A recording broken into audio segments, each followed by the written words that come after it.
4 दिन बाद पीएम मोदी कल अमेरिका से लौटे। 65 घंटे में बैक टू बैक मीटिंग्स के बाद यूएस से लौटे पीएम रात तक एक्शन में दिखे।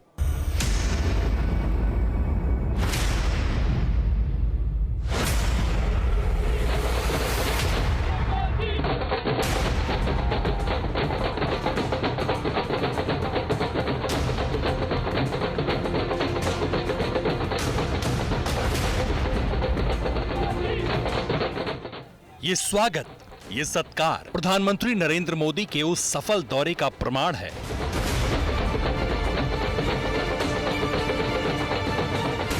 जिसमें दुनिया ने फिर एहसास किया कि भारत ही वो देश है जो दुनिया को रास्ता दिखा रहा है।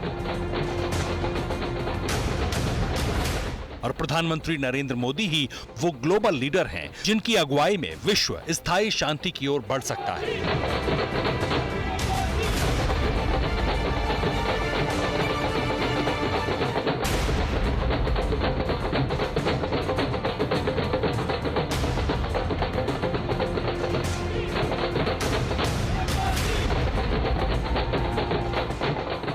ये सम्मान प्रधानमंत्री मोदी का नहीं बल्कि भारत का है, क्योंकि मोदी नीति की मुरीद दुनिया एक बार फिर भारत की वैभवशाली विरासत को समझने में कामयाब हुई है और ये कोशिश महज कुछ घंटे पहले की है।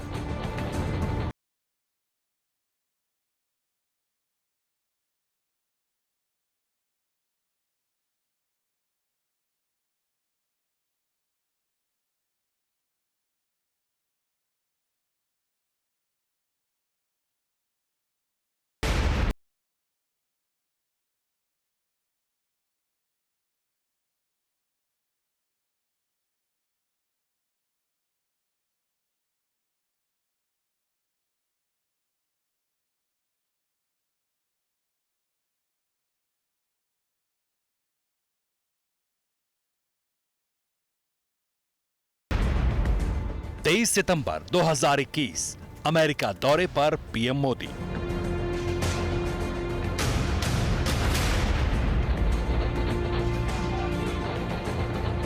प्रधानमंत्री नरेंद्र मोदी के सफल दौरे की शुरुआत के इस उत्साह को देखिए। वॉशिंगटन डीसी में आगमन के बाद अगले 65 घंटे कितने अहम थे और इस दौरान प्रधानमंत्री मोदी की कितनी व्यस्तता थी, ये हम आपको बताएंगे। लेकिन पहले जानिए, नई दिल्ली से वॉशिंगटन की 12,000 किलोमीटर की थकाने वाली हवाई यात्रा के बावजूद प्रधानमंत्री मोदी वर्ल्ड और मार्केट लीडर से मिलने के लिए हमेशा तरोताजा कैसे रहते हैं।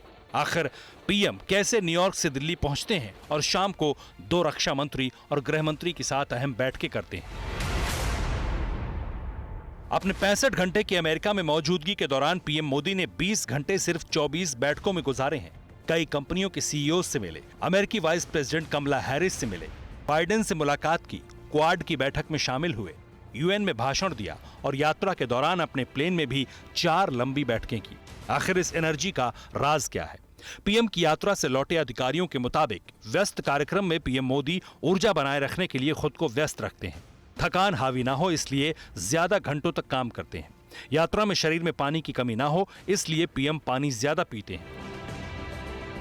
और ये प्रधानमंत्री आज से नहीं बल्कि 1990 के दशक से अपनी विदेश यात्रा में करते रहे हैं। दौरे में पीएम के ऊर्जावान रहने का राज यही है और वो हर दौरे में अपनी छाप छोड़ते हैं। इस बार भी यही हुआ है। वॉशिंगटन डीसी में आगमन के बाद अगले 65 घंटे विश्व की व्यवस्था और अमेरिका के लिए कितने अहम होंगे ये पूरी दुनिया जान चुकी थी।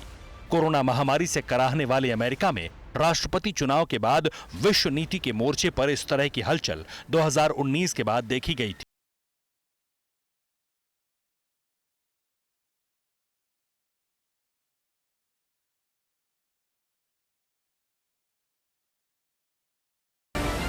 लेकिन इसी हलचल ने पिछले 2 साल में तेजी से बदल रहे राजनीतिक और वैश्विक संबंधों के समीकरणों को स्थायित्व दे दिया।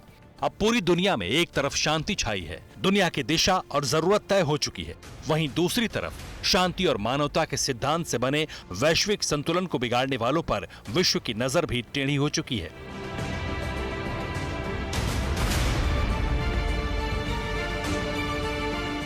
22 सितंबर को दिल्ली से रवानगी के बाद शुरू हुआ प्रधानमंत्री मोदी का अमेरिका दौरा महासफल दौरों में शुमार हो गया। विश्व गुरु के रूप में भारत से दुनिया ने एक दिशा हासिल की और भारत ने उज्जवल भविष्य की संभावना के द्वार पर दस्तक दे दी। भारत ने भरोसा हासिल किया, मोदी नीति मुरीद हुई दुनिया।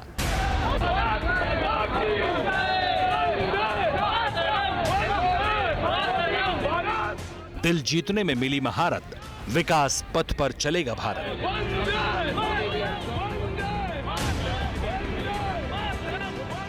मोदी नेतृत्व की नीति साफ, विश्व आतंकवाद के खिलाफ।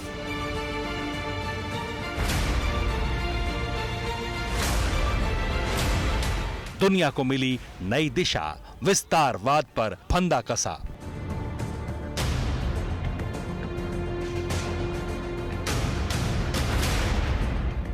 प्रधानमंत्री नरेंद्र मोदी जिस दिन वॉशिंगटन डीसी पहुंचे थे, उसी दिन अमेरिका दुनिया के लिए आकर्षण का केंद्र बन चुका था।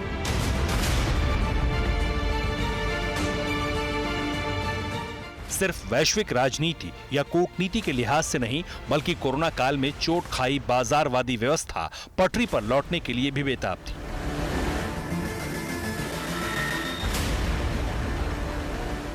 इसलिए उस वक्त मोदी वॉशिंगटन में आकर्षण का केंद्र बन गए और इस दौरे को महासफल बनाने की शुरुआत इसी आकर्षण की धुरी के इर्द गिर्द घूमते निवेशकों से हुई।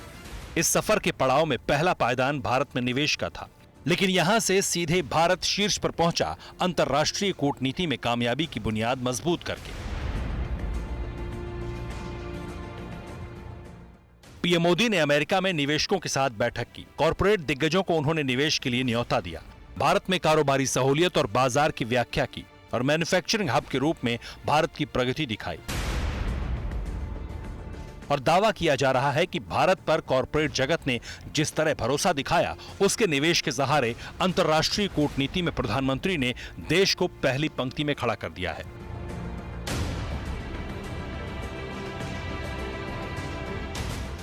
और इसके बाद अमेरिका से मजबूत हुए संबंधों को लेकर अंतर्राष्ट्रीय बिरादरी को आगाह करते हुए नई दिशा की तरफ अपने नेतृत्व में आगे ले जाने का सफर शुरू हो गया।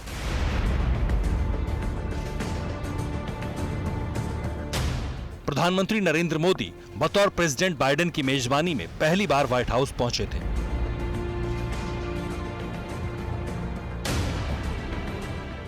लेकिन मुलाकात का दौर ठीक उसी गर्मजोशी और स्वागत से हुआ जैसा ओबामा और ट्रंप के दौर में हुआ था।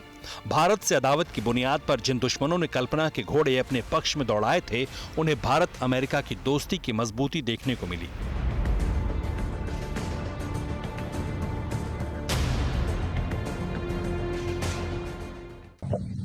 और 2014 मुझे आपसे विस्तार से बात करने का मौका मिला।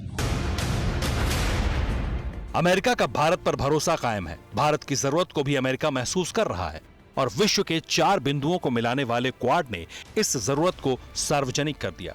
ये पहला मौका था जब president Biden, PM Modi, Yoshihide Suga और स्कॉट मॉरिसन एक मंच पर आमने सामने थे। इसलिए बेहद सीक्रेट तरीके से नीतिगत फैसला हो गया। क्वाड देशों में सुरक्षा के लिए कदम उठाने पर सहमति बनी। चीन का नाम लिए बिना सुरक्षा में भारत की भूमिका तय हुई। पश्चिमी देशों से भारत के रिश्ते मजबूत करने की भूमिका बनी। यानी भारत ने क्वाड की बैठक में वो भरोसा हासिल किया जिसकी कल्पना भारत के पड़ोसियों ने कभी नहीं की होगी, वो भी तब जबकि चीन और पाकिस्तान का नाम तक नहीं लिया गया। और मुमकिन है कि क्वाड देशों के शीर्ष नेताओं के साथ अलग अलग बैठक में इस भरोसे को और ज्यादा मजबूती ही मिली होगी। उसी तरह जैसे प्रेसिडेंट बाइडेन से हुई बैठक में संबंधों में महसूस की गई गर्माहट, इन तमाम मुलाकातों से भारत को क्या हासिल हुआ, एक नजर में समझिए। क्वाड नेताओं ने आपसी सहयोग बढ़ाने पर भरोसा दिया। चीन के विस्तारवाद को रोकने का फॉर्मूला हासिल हुआ। बाइडेन मोदी की मुलाकात से एक दूसरे पर विश्वास बढ़ा। यूएनएससी में भारत को स्थायी सीट दिलाने पर भरोसा मिला। उद्योगपतियों से मुलाकात में निवेश की संभावना बढ़ गई। यूएस उद्योग जगत ने भारत में निवेश में दिलचस्पी दिखाई। इसके अलावा बाइडेन प्रशासन ने पीएम मोदी को उन बेशकीमती मूर्तियों की भी सौगात दी जो भारत से तस्करों के जरिए अमेरिका तक पहुंची थी। ये मूर्तियां भारत की धरोहर हैं, जिसे भरोसा बढ़ाने के लिए सम्मान के रूप में प्रधानमंत्री नरेंद्र मोदी के सुपुर्द किया गया।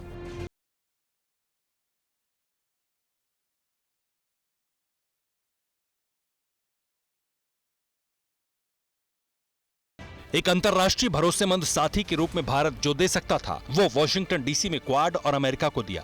और विश्व बिरादरी के लिए बतौर ग्लोबल लीडर प्रधानमंत्री मोदी जो देना चाहते थे वो न्यूयॉर्क में मौजूद विश्व पंचायत UNGA के मंच से उन्होंने दुनिया को दिया।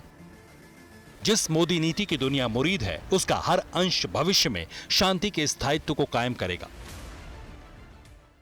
रिग्रेसिव थिंकिंग के साथ जो देश आतंकवाद का पॉलिटिकल टूल के रूप में इस्तेमाल कर रहे हैं, उन्हें ये समझना होगा कि आतंकवाद उनके लिए भी उतना ही बड़ा खतरा है। ये सुनिश्चित किया जाना बहुत जरूरी है कि अफगानिस्तान की धरती का इस्तेमाल आतंकवाद फैलाने और आतंकी हमलों के लिए न हो। हमें इस बात के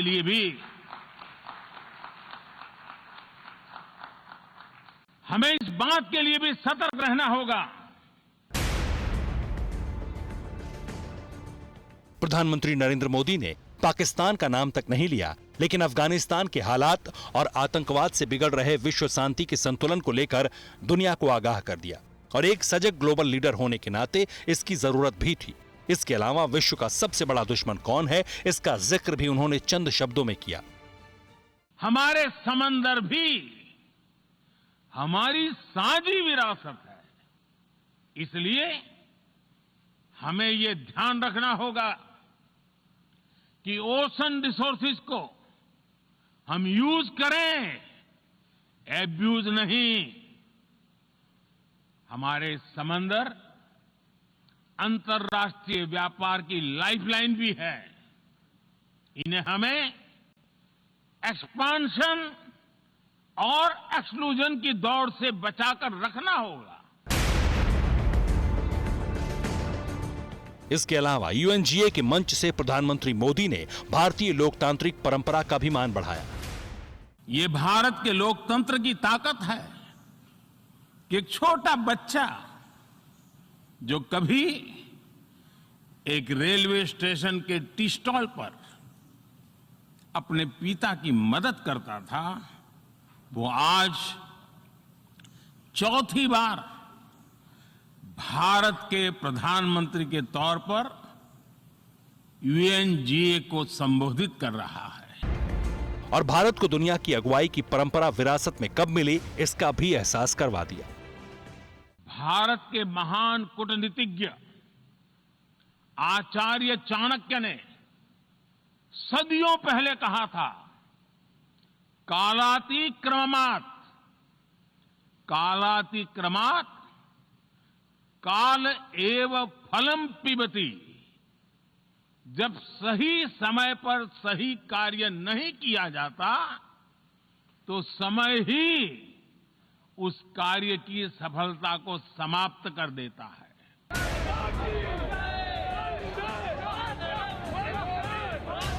दिल्ली से वॉशिंगटन का सफर हो, वॉशिंगटन से न्यूयॉर्क की यात्रा हो या न्यूयॉर्क से दिल्ली वापसी,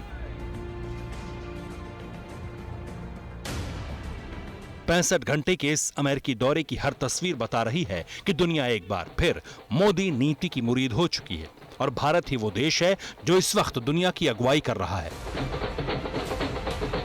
यानी इस यात्रा में दुनिया ने जितना मोदी से हासिल किया, भारत ने भी मोदी के सहारे उतना ही दुनिया से हासिल किया। Bureau report, TV9 Bharatvarsh. अड़ी सोमवार से शुक्रवार शाम 6 बजे सिर्फ TV9 भारतवर्ष पर।